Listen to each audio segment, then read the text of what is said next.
элеке тиги баасын 30 кыла алабызбы? Бир айтып атпайбы? Бизде эме тариф бар да. Мэрия тарифы. Ошо биз тарифти ылдый эте албайбыз да. Да. Ой, ЛД фонариком просветите, пожалуйста.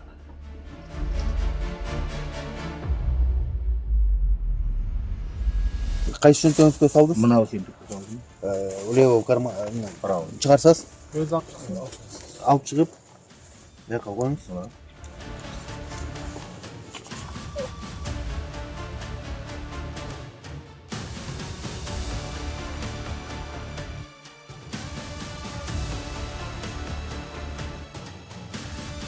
Ал жер кимге таандык? Ал жер биздин элге таандык. Биздин айылдын долевой жери. Сиздин кандай укугуңуз бар ал жерге? Мен ошо фирмага чейин, биз частный фирмага чейин. Эмне фирма? Кылачы шашкан. Биз 20 000 сом биз жерди беребиз местаны.